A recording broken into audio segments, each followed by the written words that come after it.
السلام عليكم ورحمة الله وبركاته. أهلا بكم متابعينا، أهلا بكم يا حبايب قلبي في قناة فن الخياطة. البنات اللي سألتني عن قص الفستان البرنسيسة اللي هنعمله بدون بطرون، القص بتاعه إن شاء الله أسهل ما يكون وبسيط خالص، وتقدري برضو كأنت مبتدئة تقدري إن أنت تنفذيه وتعمليه. هنعمله بكم متر قماش؟ هنعمله معلش عفوا يا بنات في فرح جنب مننا هنا، فما شاء الله السماعات الديجات ايه شغاله، وما اعرفش بقى انتوا سامعيني كويس ولا لا.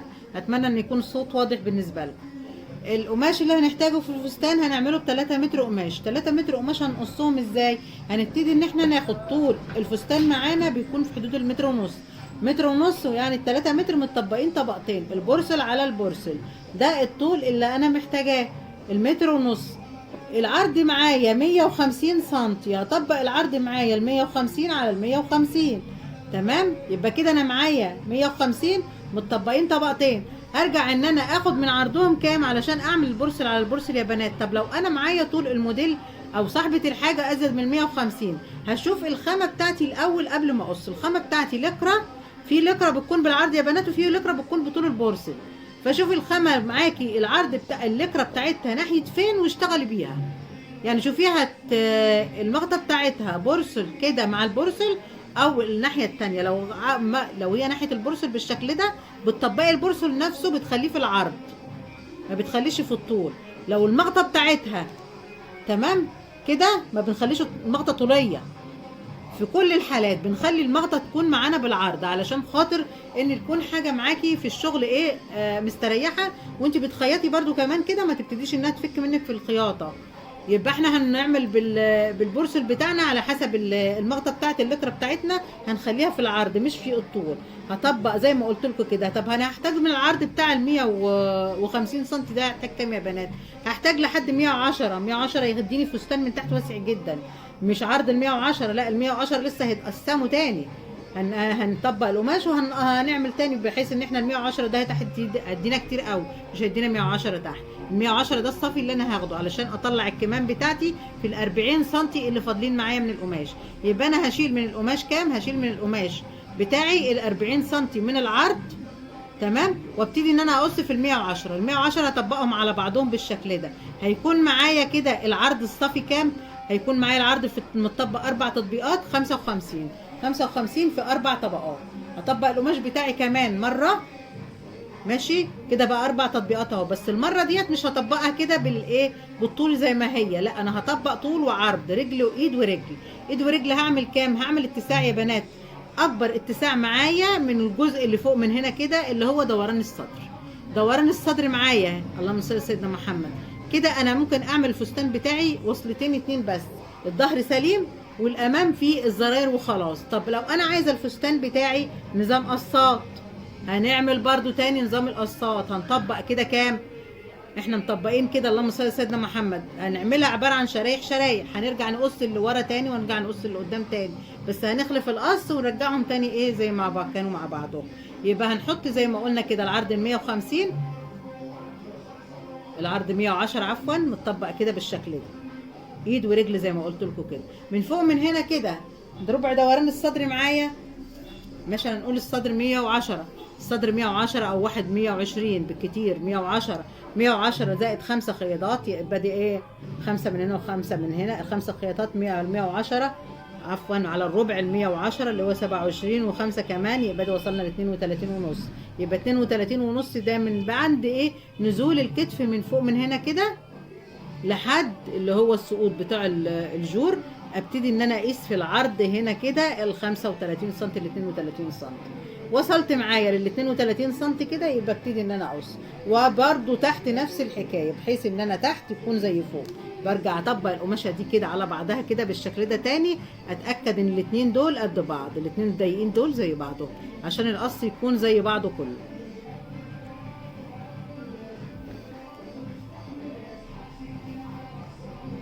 تمام، يبقى كده ايه اقص. انا بقى ابتدي اخلف، اعمل القماشه ناحيه ضيقه وناحيه ايه عريضه.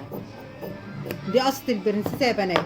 كده بقى المقاس بتاعك هيطلع معاكي ايه الاتنين دول زي بعض، بس بحيث ان انت اللهم صل على النبي الله اكبر بسم الله ما شاء الله، يكون الناحيه المفتوحه اعرض اللي هي مسافه المرد اللي انت هتطبقيه وتحطي فيه الزراير. كده الفستان في ناس بتخيطه بالشكل ده وبيطلع معاكي ضيق من فوق وواسع من تحت. طب لو احنا عايزين نعمله بقى زي بتاع ياسمين صبري اللي هو ما شاء الله ضيق من فوق جامد ونازل بواسع كتير من تحت، طبعا ده بياخد اكتر من 3 متر، ما فيهاش كلام يعني. نظام كولونات ونظام ايه قصات، اللي هي الصدر من هنا كده ضيقه مضمومه كده جامد، وبعد ما تنضم هنا جامد تنزل بوسع كتير كده. طيب انا مش هعمل بقى دلوقتي، هعمل يعني في ال3 متر بس، مش عايزه اكتر من كده. خلاص ماشي، برضو متيسره ومقدور عليه. كده احنا ايه وصلنا للقصتين كده زي بعضهم اهم. برضو برجع تاني، اللهم صل على النبي، الله اكبر، اطبق بالشكل ده. تمام يا بنات، علشان خاطر ان انا اعمل ايه الظهر والامام 4 شرايح، اللي هو 2 نازلين ضيقين في الجناب ينزلوا واسعين، و2 من الامام اللي هم الايه الوسط. يعني القصه هتكون معايا 4 قصات. وفي الحاله ديت لو هعمل القصه 4 قصات يبقى بخلف الامام عن الخلف وبقص كل واحد لوحده، علشان الامام فيه مرد. تمام، المرد بتاع الامام بيخلف معايا، بيزود عن الخلف 5 سم في الناحيه دي و5 سم في الناحيه دي، اللي هي التانية بتاعت المرد يا بنات. يبقى انا كده هرجع تاني اقص كده تاني، بحيث ان انا هطلع القصه بتاعتي كل جزء منهم كام شريحه. الامام 4 والخلف 3، لان الخلف زي ما قلنا ايه الخلف مقفول، فبالتالي بيديني بس كام مره. برجع اطبقها كده تاني. الاتساع بيكون معايا في الجزء اللي هو، اللهم صل على سيدنا محمد، الجزء اللي هو في الجناب يا بنات، دي اللي بيكون فيه اتساع اكتر من الجزء اللي هو ايه في النص. بطبق القماشه بتاعتي تاني، الكتف على الكتف قد بعض بالظبط. تمام، وببتدي ان انا ايه افتحها بالشكل ده.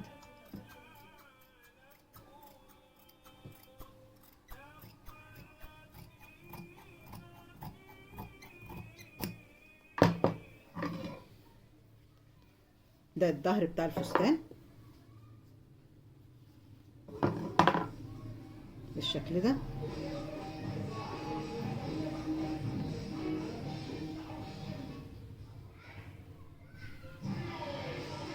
دي كده بقى ايه انت عملنا دلوقتي الفستان ضيق من فوق ونازل باتساع. ده الظهر مقفول اهوت من الخلف، ودي الوصلتين بتوع البرنسيسه في الجناب.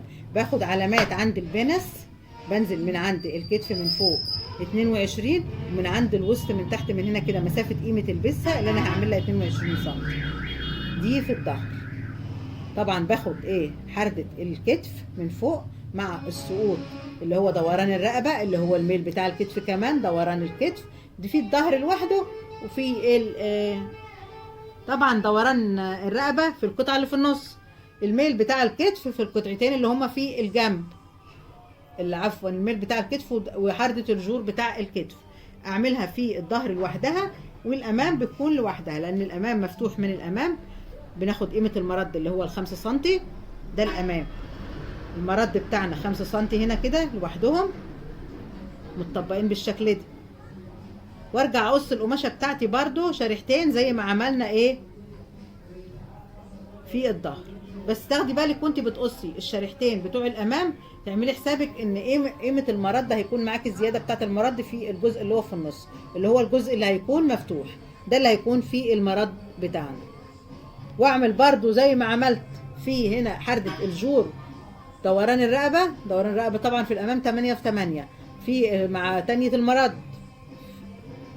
مع ميل الكتف 3 سنتي مع حردة الجور اللي هي نزول 22 سنتي.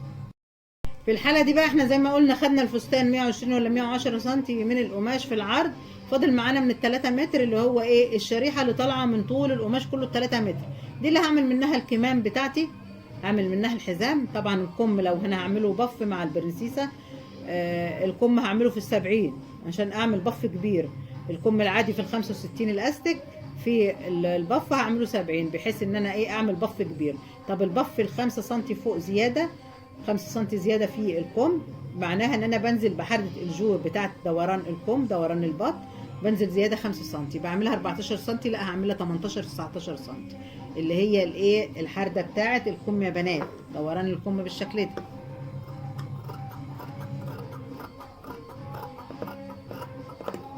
ده بتاع الكم بتاعي. شايفين انا ما طلعتش في النهاية، لا انا عاملة حسابي ان انا ايه هنا يكون معايا كشكشه كده بتاعت البف، والنزول برضو بتاع حردة الإبط مش ال 14 سم اللي بننزلهم، لا نازله 19 سم، زودت 5 سم اللي هم يتعملوا في البف من فوق كده. بيطلع لي كم مظبوط طوله في ال 65 برضو، مع تركيب الاستك في الكم من تحت. بعد كده بيفضل معايا بقى ايه جزء من القماش ال 3 سم ده اللي بعمل منه الحزام. بعمل منه لو انا عايزه الزراير الكبس باخد جزء دي اعمل منه الزراير، بعمل منه تقفيل حوض الرقبه من فوق. يبقى كده كل اللي انا استهلكته هو ال 3 متر وعملت منه فستان. العرض من تحت بتاع ديل الفستان هيديكي 150 امام 150 خلف، بحيث ان احنا شقلبنا القماش وطلعنا استغلينا القماش جامد. قصينا دي القصه دي دايما كنا بنسميها زمان الايد ورجل، ناحيه ضيقه وناحيه واسعه عشان ما تهدريش في القماش، وفي نفس الوقت يديكي ايه الاتساع اللي انت محتاجاه من تحت في الديل. والله الموفق لكم ولينا يا رب جميعا.